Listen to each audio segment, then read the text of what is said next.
Artisani from the Accountants Law Lab. This week, we're going to delve into building relationships with attorneys so you can market your bookkeeping services and grow your firm. When you niche your accounting firm, you're making a decision to specialize in a particular industry. Especially when you start to work with legal, you're looking at having a deep understanding of the industry itself, the unique challenges that you're going to face or that your client faces, and also trends. You want to stay on top of trends. And this is why when you start to laser focus into one industry, it really helps you to grow your firm and it allows you to have more time to focus on these things, which in the long run will allow you to give better service, provide better service to your client. And then it will let you build up an industry, let you build up a reputation in this field to be an industry expert. That's what we all want to be. You want to be known as that person, or as a lot of people say, the legal ladies, when they talk about me and Sarah, we're those people you go to because we know our stuff. And it comes from having the time to focus narrowly on one specific industry and learn everything about it. I promise you, you won't be bored. And that was one of my worries in the beginning is, am I going to be bored with this? You don't. You're not going to be bored. The legal industry is a complex industry. It's what you want to find in an industry. Even if you're not taking legal, find an industry that is complex. Those are the ones that are going to need our services once automation takes over. And just take a little peek at ChatGPT. It's in its infancy. You can just imagine how that will develop and how a lot of the things that we do today will no longer be there. Just look at blog posting, for example. You can use ChatGPT to blog post and help you blog post. Don't always rely on it, though. I've been having it assist me in figuring out topics, but it's not really that great yet. It's just really in its infancy, like I mentioned earlier. So the first thing you want to do as you start to do this marketing is you have to understand the needs of the attorneys. It's really essential to know their needs, their preferences, before you start to market to them. You really want to know what those things are so you can start to funnel your way to those areas. That's how they're going to find you. So if you start to look at specific requirements of billing, that they have very special billing requirements, start to focus there. That's a great place to start. If you are going down that road to legal, it's an area that they struggle with, that they have issues with. So definitely start there, figure out what softwares work. That's always a helpful place to go. And then if you want to really step out of your little comfort zone of your office or your home office like I have, you want to start to go to these networking events. Start to get yourself out there in front of your clientele. So I don't mean go to like a QuickBooks Connect, although you should go to that one.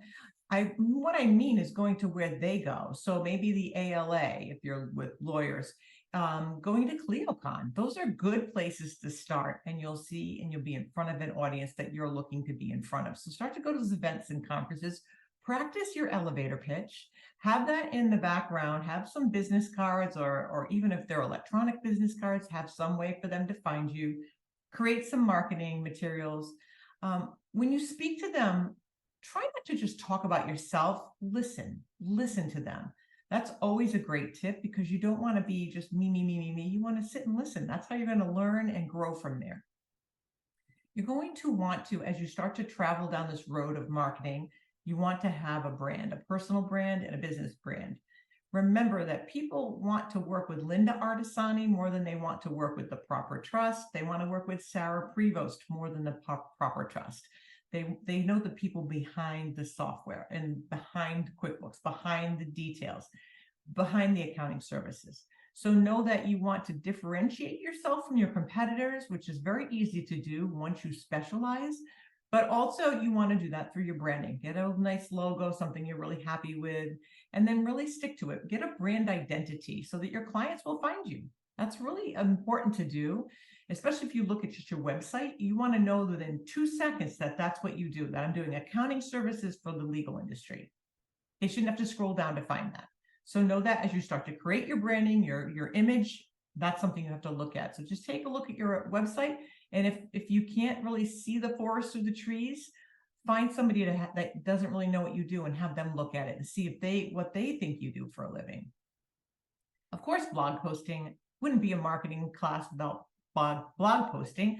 Blog posting is important. It's more important today to have video for sure. You need to have video with your face. You need to face. I did a lot of years. In fact, a good friend of mine was like, "You've got to put your face out there, Linda." I always hid behind the camera. Put yourself out there. That's how they're going to want to work with you. They'll see your warm personality. They'll want to be with. They'll know how smart you are. But also the blog posting, as you do this continually and regularly, so consistency is king, but do it regularly because it keeps your website fresh. Every time I post something or change something on the website, Google goes, "Oh, a new website," something that's just not out there lingering. So you want to make sure that you do that. You want to make sure you have your keywords in there for SEO. You want to make sure you have a targeted traffic. You want to really look at and figure out who you're speaking to, know that avatar, and make sure you direct your content towards that person. And that's how you'll find out those things if you go to those conferences and you listen. Attorneys really have unique needs. So if you're targeting yourself to attorneys, there's specific accounting needs. Know that the trust account's always a pain point. Know about the accounts receivable. Know about how much they spend on marketing, how much of that percentage should be. Know how to fix cash flow issues if they have them. If they're a personal injury attorney, know the pain points around cash flow with that. Lawyers are more likely to work with bookkeepers who have experience working in other law firms. It's just a fact. If they know you've got that, it's probably one of those industries that they really will look and say, "Have you ever done law firm work?" Because it's different. It's not the same as your norm, your typical small firm. There's a lot to it. So you want to make sure that you write your blog posts to that. You highlight that you work with them, use their language, use retainer, use advanced client cost, use hard costs, soft costs, use the words that they use. And maybe some case studies or some testimonials from satisfied clients is always going to help you there. You want to offer value and you want to build trust. And that takes time. It's going to take time even for your website to take a leap forward. You can fast track it, but you still need to do the work. And it does take time for Google to start to recognize that you're this trusted person. So it also, when you're offering value and building trust, you're doing that with relationships with the attorneys. Working with attorneys and law firms is not you sign up a client, you spend some time with them, onboarding them, and then you never see them again until January. No, that's not how it works. You need to be with them through the journey of the year. Know the ups and downs, get to know their family, get to know their personal goals. These are all important things. You could offer even free, one of the ways you could offer to other attorneys, get yourself out in front of them, is you can actually go in front of the Bar Association and do speaking engagements. Try it, sign up, be a member of the bar, and then reach out and see if they have a need for that. You'll be surprised to find that that is something that they may be looking for, somebody that does this work that can speak from the accounting and bookkeeping side, and you might get some clients there. Collaborate with others. And I like to say, if you're going to specialize in an industry, let everybody know this is what you're doing. Go on top of the mountain and scream it out with a megaphone. That's how I want you to look at this. You want to let everybody know. Family members, friends, colleagues, because they're going to refer to you. They're going to look, some people look at accounting for an attorney and go, "Ugh, I don't want to work with attorneys." And then they'll call you up and say, "Hey, Linda, do you want this?" And it works both ways. Once you start to specialize, I can remember the joy of being able to call somebody up and saying, "Hey, I've got this client for you. It's not what I do anymore. I don't take on anything else but the law firms," and then handing that off to somebody else. So it gives you gratitude when somebody gives it to you, and also you just feel like this really sense of accomplishment that you're giving somebody over to an expert in the field that they're in. And I really think it's such a joy to do. So I hope that you enjoyed this video. I've got a blog post that kind of steps you through all these steps. Make sure you respond promptly to your attorney clients. Don't let things sit low. Don't forget to respond to any inquiries for your services, any referrals that you get. Jump on those right away. And if you can't set up a system where that happens for you, it's always important to do that as well. So remember that with marketing, it's all about building relationships, really developing a marketing plan. It's always good to do that. Put a number on it, a budget, just like we would do with our clients.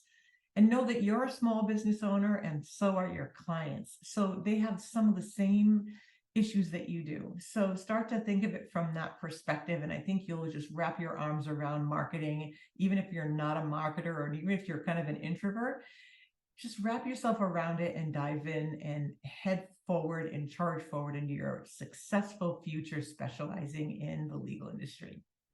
On that note, I hope you enjoyed this video. Like or subscribe it if you want to stay on top of seeing more of these.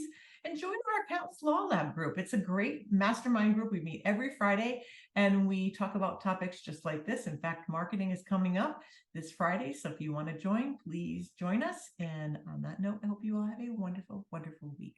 Bye now.